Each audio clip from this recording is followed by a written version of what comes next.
Handmade சாரியை 60% டிஸ்கவுண்ட்டில் பார்த்துருக்கீங்களா? Yes, here it is. மொடாலில் அழகான ஷிபோரி வித் லேரியா டிசைனில் ஹேண்ட்மேட் சாரி. இது எல்லாமே நம்மளுடைய ஆர்டிஷியன், பூஜில் இருக்கக்கூடிய ஆர்டிஷியன் கிளியரன்ஸ் ப்ரைஸில் கொடுக்குறாங்க. அண்ட் ஜென்யூனான இந்த சாரீஸ் எல்லாமே வந்து நிறைய, அதாவது இது வந்து சீசன் கிடையாது. ஆக்சுவலி பார்த்தீங்கன்னா வந்து இந்த ஜூலை சீசன் வந்து அதனால தான் ஆடி ஆஃபர்லாம் போடுவாங்க. ஸோ எங்கேயுமே வந்து சேல்ஸ் இருக்காது. ஸோ இருக்கிற ஸ்டாக்ஸை வந்து கிளியர் பண்ணணும்னு நினைப்பாங்க. ஸோ திஸ் இஸ் வாட், அதனால தான் வந்து அந்த ஆடி சேல் அப்படின்ற ஒரு கான்செப்டே வந்துச்சு.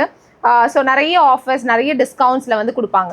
ஸோ அதே மாதிரியான ஜென்யூனான அவங்களுடைய ஸ்டாக்ஸை கிளியர் பண்ணணும் அந்த ஒரே மோட்டிவில் ஹேண்ட்மேட் சாரீஸ், அதுவும் ஹேண்ட்மேட் ஆர்கானிக் நேச்சுரல் சாரீஸுடைய டிஃபிகல்ட்டி என்னென்னா இவங்க வந்து ஸ்டோர் பண்ணி வைக்க முடியாது. So it has to go for the, இப்போ they have to just clear அந்த நேச்சுரல் சாரீஸோட இது என்னென்னா இமீடியட்டாக அதை கிளியர் பண்ணணும். ஸோ அந்த ஒரே ரீசனுக்காக தான் இந்த சாரீஸ் எல்லாமே ஒரு 50 to 60% மார்ஜினில் அவங்களுடைய ஓன் மார்ஜின்லேருந்து லெஸ் பண்ணி கொடுக்குறாங்க. ஜென்யூனாக இருக்குது, ட்ரஸ்டட், பை இட் இமீடியட்லி.